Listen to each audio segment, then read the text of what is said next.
Hello, I'm Maciej Mikos. Welcome back to World Talks, where every word matters. The first clash of titans has come to an end, although early polls show that Democratic candidate Kamala Harris won the US presidential debate with her Republican Donald Trump. It is still unclear whether it can radically change the preferences of the American voters. And to talk about the debate, we're joined by Polish-American lawyer Roman Rewald, expert in American politics. Good afternoon. Good afternoon. So, Thank you for having me. Thank you for accepting our invitation. So, in your opinion, not according to polls, who won the yesterday debate?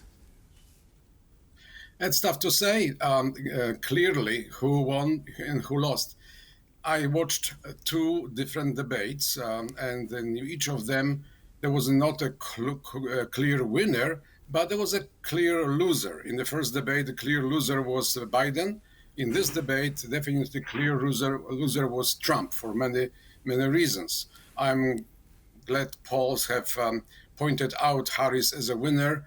I would agree with that, although I'm sure if you watch Fox News or some conservative media, they would say the otherwise. Trump, right after the debate, went into the spinning room and said, no, we have polls showing an 80% win on our side.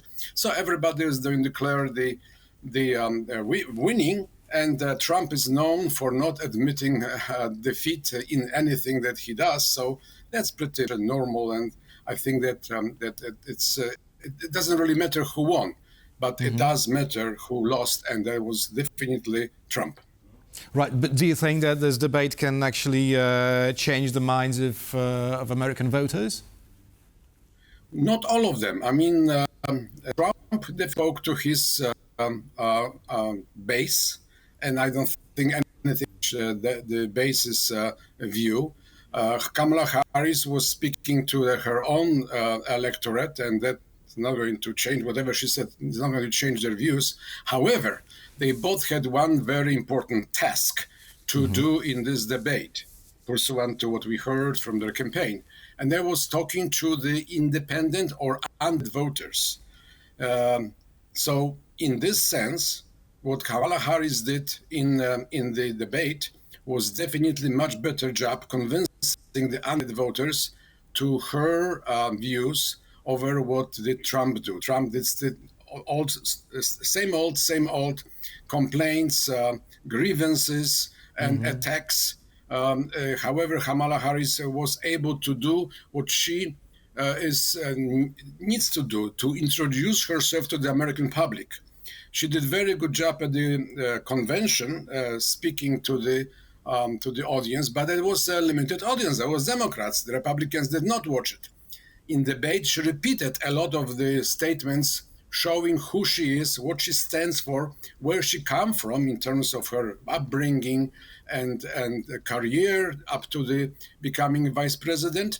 And that was a much larger audience. So in terms of the task to be fulfilled, Kamala Harris did much better job in fulfilling this task, because I think that maybe she doesn't swing any Republican voters, although she has some who support her, she said, at the debate. But definitely she was much more speaking to the undecided and independent voters who are probably very keen on her message on economy, which was much stronger than whatever Trump was able to produce at the debate.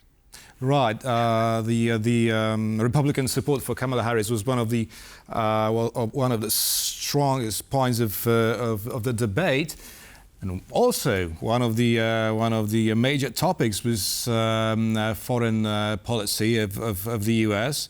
And now I'd like us to listen to radically different approaches towards the matter. First, we'll listen to Kamala Harris and then to Donald Trump.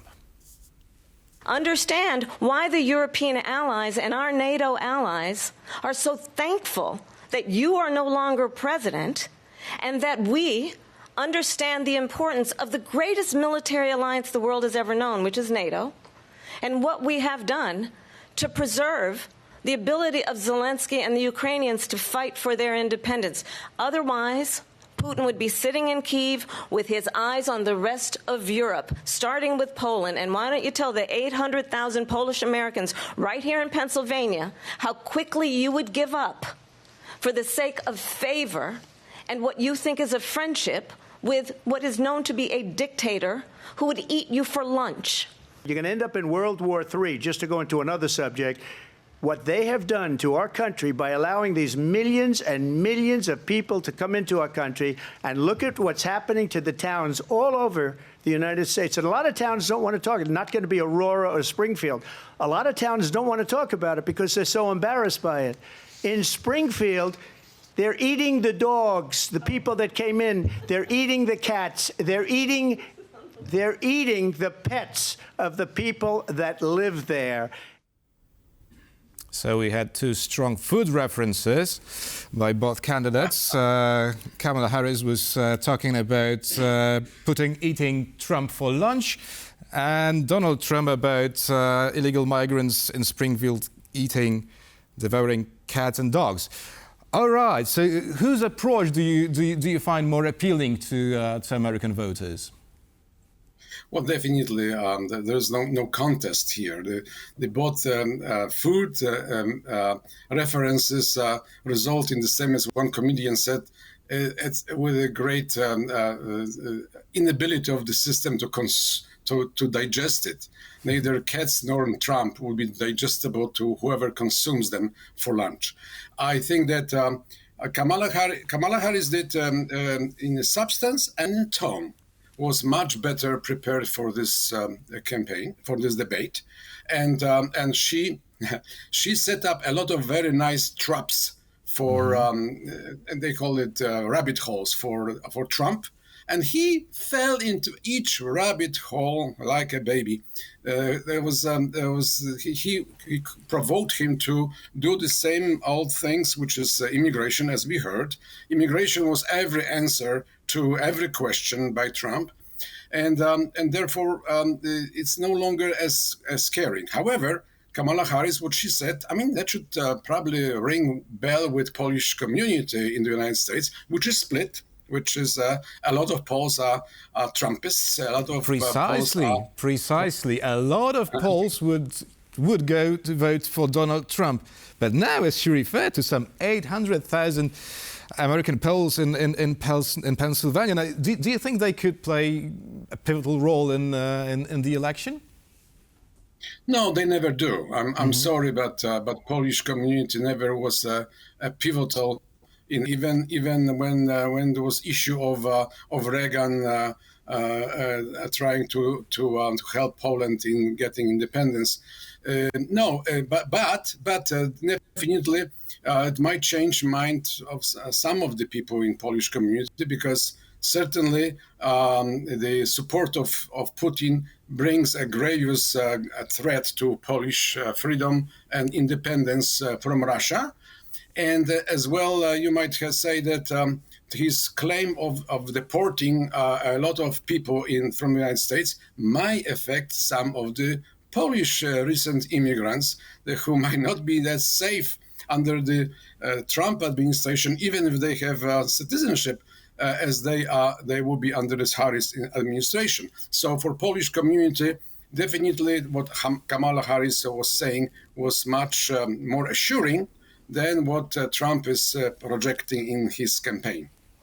Right. Now, what we've learned yesterday is that Kamala Harris has a clear program, right, for her term if she's voted the president. Donald Trump not yet, but there's also something I tried to find out during yesterday's debate. It was Trump's vision of peace in Ukraine. Now, do we know any more about it? Well, we don't. What we read before is that Trump was saying, "I will stop the war in one day." The natural assumption is, it's an easy thing to do. You can think how you do it. You should just basically stop all the assistance to Ukrainians, and then Putin takes over, and that's the end of the war. On the other hand, Trump campaign was saying something about stopping any restrictions on the armament that U.S. supplying to the I'm sorry, supplying to the Ukrainians, and that's not going to stop the war in one day, but that would be another thing. Nevertheless, from the debate, it sounded like Kamala Harris accepted the notion that Trump would stop any support from Ukraine and let Putin win the war, which then would result in Putin looking at the rest of the Europe, and Poland is next in line. So it's a very, very important That's to what she said, indeed. Polish-American lawyer Roman Rewald, expert in American politics, was our guest this afternoon. Thank you very much. Thank you for inviting me. Thank you. And thank you for watching. That is all for now, and stay with us for much more here on the TVP World.